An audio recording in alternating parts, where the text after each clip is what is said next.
My cousin asked to store a few boxes in my garage. A year later, I got a notice from the city, illegal business activity registered at my address. I called him, panicked. He said, well, someone had to take the hit. Then he hung up. That night, police came with a warrant. I sat on the curb, hands shaking. But under one of those boxes was something that could clear my name, and I live in Bakersfield, California. I work as a mechanic at a local shop, nothing fancy. I've lived in the same house for 10 years, quiet street, neighbors mostly keep to themselves. I don't cause trouble, I mind my business. About a year ago, my cousin Trey came to visit. He's always been one of those guys with a slick smile, the type who talks fast and says just enough to charm you. We weren't close growing up, but after our aunt passed, he kind of drifted into town and started showing up more. I didn't think much of it. Family is family, right? One day he asked me if he could store a few boxes in my garage. Said he was in between places, just needed a safe spot. I had space, and it really didn't seem like a big deal. Asked what was in them, and he laughed and said, just old computer stuff, some resale junk. He waved it off. I didn't open them. I didn't see a reason to. Months went by. The boxes stayed stacked in the corner. They were taped shut and kind of dusty. I got used to them being there. Trey didn't come by much anymore, just the odd text here and there. I figured he'd forgotten, or didn't care. I wasn't in a rush. Then I got a letter from the city. It said something about zoning violations, unauthorized business activity, and using a residential address for commercial purposes without a permit. At first, I thought it was a mistake. I fix cars, but I do it by the book at the shop, not at home. I called the number on the notice, and the woman on the phone told me someone had filed business paperwork listing my home address. A tech resale operation. They said the activity traced back to my property. I hung up and immediately called Trey. He picked up, sounding half asleep. I was panicked, my voice probably shaking. Asked him what the hell was going on, told him the city was saying I was running some kind of illegal resale business for my house. There was a pause, then he said, flat, no emotion. Well, someone had to take the hit. And then he hung up. I just stared at my phone. My stomach dropped. I tried calling back, straight to voicemail. I texted him. Nothing. That night, around 10 p.m., there was loud banging on my front door. Not knocking, banging. I opened it and saw flashing lights. Police. 2 cars. One officer held out a piece of paper, search warrant. They said they had reason to believe I was involved in fraudulent sales and storage of stolen electronics. My brain couldn't even process it. I tried to explain, tried to tell them about Trey, the boxes, everything. They told me to sit outside while they searched. So I sat on the curb, barefoot, hands shaking, heart thudding so loud I couldn't hear anything else. They were in my garage for over an hour. Eventually, one of the officers came out holding a smaller box. He set it down next to me and said, this one was open. Inside was something I hadn't expected, folders. Printed documents, labels, receipts. But also photos. A few of them were of Trey. In one, he was standing in a storage unit, holding the exact same boxes that were now in my garage. They took everything. Then they left me sitting there. I haven't heard from Trey since. The next morning, I called out of work. I didn't even have the energy to explain. My boss knows I'm not the type to flake, so he just said, handle what you need to. I sat at the kitchen table staring at that city notice like it was a time bomb. Later that day, I got a call from a detective. He wanted to clarify a few things. I drove to the station, my hands sweating the whole way. I brought the only thing I had, an old photo of Trey and me from our aunt's funeral. I don't know why I brought it. Maybe to prove we were related, or maybe because I needed to remind myself that this wasn't some stranger. This was family. In the interview room, the detective slid a manila folder across the table. Inside were photos of items found in my garage, laptops, phones, tablets. But then he showed me something that made my stomach flip. A letterhead from a company I'd never heard of, but the address was mine. Someone had been ordering bulk electronics under a fake name, listing my house as the delivery and business address. I told the detective everything. From the start. The boxes. The call with Trey. What he said. The detective nodded like he'd heard it all before. Here's the thing, he said. This isn't the first time your cousin's pulled something like this. But this time, he's gotten smarter. I asked what that meant. He told me Trey had used my name to set up fake business accounts, credit cards, even a PayPal merchant account. It was all tied to the address, and by extension to me. He covered his tracks, the detective said. Well enough to leave you holding the bag. I asked what happened next. If I was being charged. He didn't answer directly. We're still building the case, he said. That night I tore through my garage. I opened every single box, even the ones the cops hadn't taken. That's when I found it. Stuffed between packing peanuts in the last box, an old flash drive taped under the flap. I almost missed it. I plugged it into my laptop. It was password protected but not locked tight. After a few guesses, I typed in the name of our aunt. It opened.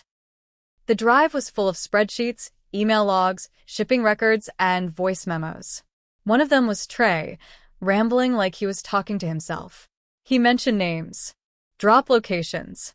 He laughed, said, even if they trace it, it's all under Cousin Dave's name.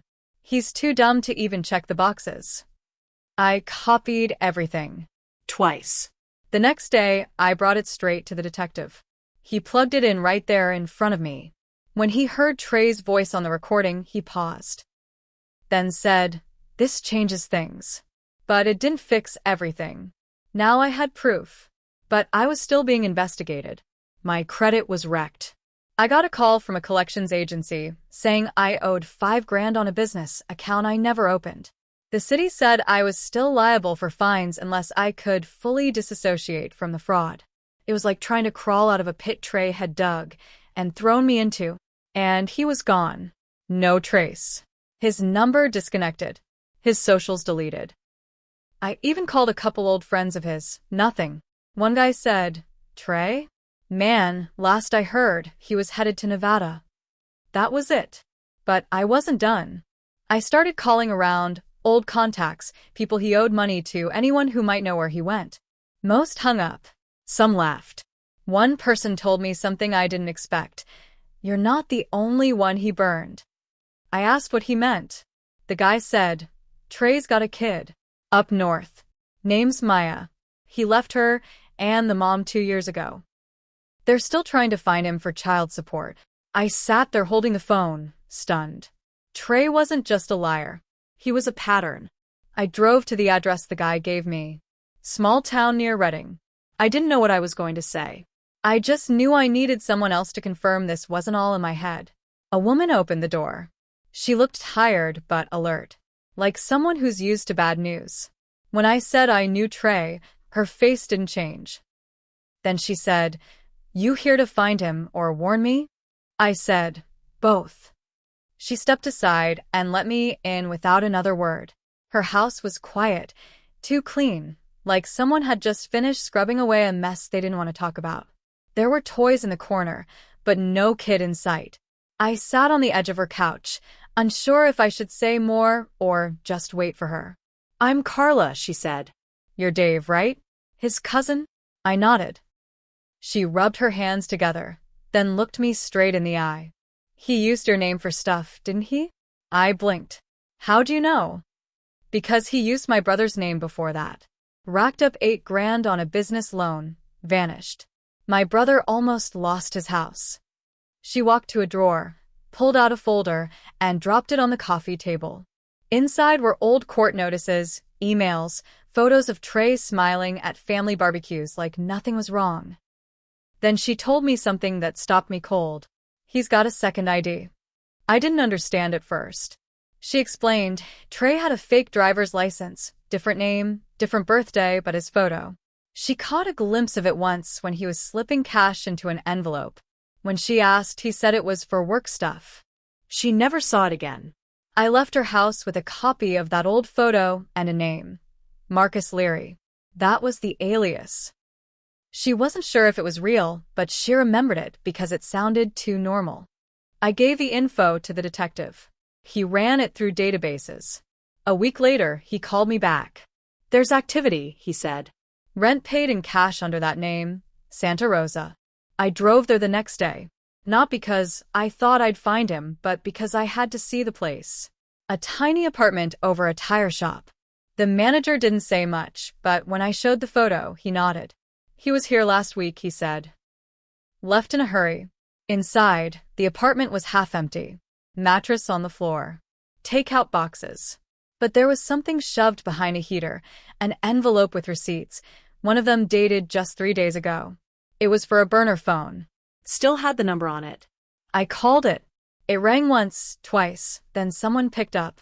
Silence. I said, Trey. It's me. Still nothing. Then a soft chuckle. You're still chasing this? I said, I've got everything. The flash drive. Your voice. You're done. He didn't sound scared. He sounded bored. Then he said, You really think they're going to choose you over me? You've got dirt under your name now. That's going to stick. I told him I was going to the police. He said, Do it. But you'd better pray they don't look at everything in that garage. The line went dead. What the hell did he mean? That night, I went back through the garage. Every corner, every shelf. I opened the old storage cabinet I hadn't touched in years. Nothing unusual. Then I pried open the false bottom of a crate I'd never noticed before. There was a gun. Not just a gun. Wrapped in cloth, taped shut and buried under layers of shipping foam. My hands were shaking as I pulled it out. The serial number was scratched off. I didn't know if it was real, loaded, used. But I knew this wasn't some resale item. It was something else. Something bad. I didn't sleep that night. I didn't know what to do with the gun. Turning it in could tie me even deeper into Trey's mess. Keeping it felt like hiding evidence. But leaving it there? That was out of the question. I wrapped it in a towel, locked it in my truck's toolbox, and drove to the station first thing in the morning. I asked to speak to the detective I'd been working with, Detective Ruiz. When I handed him the gun, I told him exactly where I found it and how. His face changed immediately. He called in a tech and they took it to ballistics. A day later, I got the call. It's been fired, Ruiz said. Matches an open case. Armed robbery in Palmdale last year. Clerk was shot in the leg. The shooter got away. Witnesses say it was a guy with a tattoo on his neck, Scorpion. I went cold. Trey has that tattoo. Left side, just under the ear. Always said it was from a dumb high school dare. That robbery case wasn't just a footnote. It was still active. With that gun, they could reopen it, maybe press charges if they could link it to Trey. But there was a catch. The witness who saw the shooter thought he looked like me. Same build. Same height. Said he could have sworn the guy had a beard like I do. I told Ruiz about the alias, the second ID. Told him again it was Trey. But now the case was messy. My fingerprints were on the gun from when I found it. It was stored on my property. And the robbery suspect vaguely resembled me. If they couldn't find Trey, I'd still be under suspicion. Then Ruiz told me something worse. There's no record of Trey. Not under his full name. No license. No employment. Just a few sealed juvenile files. But Marcus Leary? That ID has a trail. It's been used to rent cars, open accounts, even apply for a loan in Oregon. If we don't find him, it's going to look like you created the alias. That's when I realized what Trey had done. He didn't just use me. He built a shadow version of me, gave it a new name, a criminal record, and left it just close enough to overlap. Every bad thing he did in that fake name, he wrapped it in my skin. My garage. My address. My beard. My blood. I couldn't sleep. Couldn't eat. I started digging into Trey's past, reaching out to old family members, people who might have seen something. Most didn't know anything. A few said they always thought he was off. One cousin told me she caught him once in her dad's study, rifling through mail. He said he was looking for stamps. But then an old friend of Trey's messaged me on Facebook. Said he saw Trey last week. In Reno, using the name Marcus Leary. He even had a photo, blurry, taken through a car window. But it was him. Same Scorpion tattoo. He was driving a silver sedan, out of state plates. I gave it to Ruiz. They contacted the Reno PD, but by the time they got there, the car was gone. No trace. Again. So now it's a waiting game. I'm walking around like a ghost. Every knock on the door makes me jump. I check the garage twice a day. I've got a lawyer now, just in case.